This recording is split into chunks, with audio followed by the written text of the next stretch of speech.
and welcome to Univision. I'm Carolina Sarassa. Happy Tuesday, Feliz Martes, and thank you for being here with us. And we began this hour with a landmark decision in Oklahoma. That state said that more than 6,000 people have died from opioid-related overdoses in the past 20 years. Officials there blaming Johnson & Johnson in part for those deaths. Now, a judge agreeing, issuing a massive new financial settlement ahead of a coming trial that could leave the companies on the hook for even more. And now to Washington. President Trump has returned from the G7 summit in France, a visit marked by a number of back-and-forth opinions from the president that left many countries baffled. Andrea Linares has more details.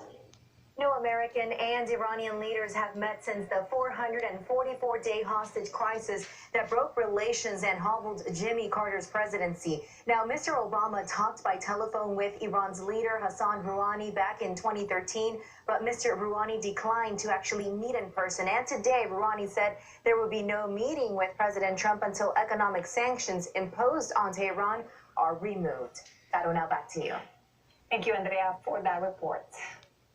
And as the Amazon burns controversy is brewing, the Brazilian president initially rejected millions of dollars in aid from the G7, saying he will not accept it until the French president apologized. But now he could, in fact, still be open to that aid. Lorraine Casares has more details.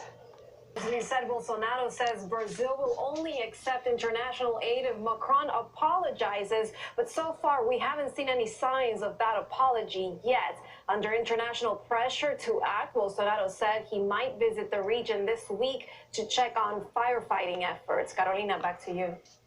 Thank you, Lorraine. And also in Peru, locals took up brooms, shovels, and branches to fight back advancing fires. According to just weeks after mass shootings in Dayton, Ohio, and El Paso, Texas, there appears to be a new response of the public about preventing potential mass shootings and domestic terror attacks. The FBI says many more people are calling in tips since those two massacres. Maite Interiano has more details.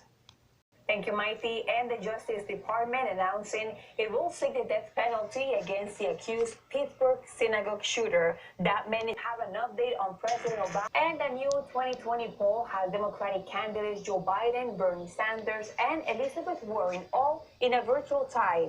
But that new poll also showcasing the major division facing Democrats, the progressive wing of the Democratic Party versus the moderates. Marita Morongi has new details. And calling it the #1 threat to global security, Democratic candidate Andrew Yang released his plan to battle climate change today. Now to New Jersey, where the state's largest city is getting help to fix its water crisis. A local water authority is lending the city $120 million to help replace pipes that are contaminating tap water with lead.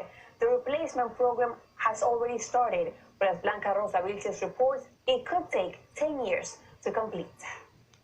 Thank you, Blanca. Now turning to education, a new program for dreamers in Arizona could help the many realize their dream of going to college. Dulce Mascareño has more details. This school year for undocumented students that have graduated from high schools in this state. And after the break, and welcome back to Uninews. Baseball legend David Ortiz still recovering from being shot, but he's still searching for answers. The former Red Sox star has hired Boston's former police commissioner to get to the bottom of the case. Aileen Cardet has more on this story. Dramatic cell phone video captured a motorist crashing into a group of people in Denver. Police say it went to Texas, where a business owner is offering a $5,000 reward for information about a break-in that took place last weekend. The thief was caught in surveillance video. Angie Sandoval has the story and a good look at the robber's face. When we come back, a group of Colombian tech in Northern California, a group of Colombian tech workers are breaking new ground when it comes to the food delivery business, the secret robots. Luis Mejid explains. Diego has passed away. Aileen del Toro has more on the Tony winner, who was tapped to design an inauguration dress for Michelle Obama and left an indelible mark on the fashion world. Thank you, Eileen, for that story. And after the break, a woman died. A woman in Boston who was being treated for a rare but dangerous mosquito-borne virus has died. Rafael Rodriguez has more about the risks of Triple E. A new study has found that the U.S. is throwing away at least 3,500 donated kidneys every year. And now to Hollywood. A new study found that Latino characters were the lead or co-leads only in 3% of some of the top grossing films in the last 12 years. The study was Lopez. He's the executive director of NALIB, one of the organizations behind this study. Thank you for your time. And welcome back to UNews. A Louisiana teenager had a unique idea for helping his little brother beat the back-to-school blues. Every day, Big Brother waits for him at the bus stop in a different costume. Grecia Lastra has this incredible sweet story. And you guys have to listen to this story. The daughter of a fallen sheriff's deputy got a special send-off for her first day at school. About a dozen deputies in Harris County, Texas showed up to take Ziva Diaz to her second grade class. Thank you so much for being with us today. We'll see you guys tomorrow here at UNews. Hasta mañana.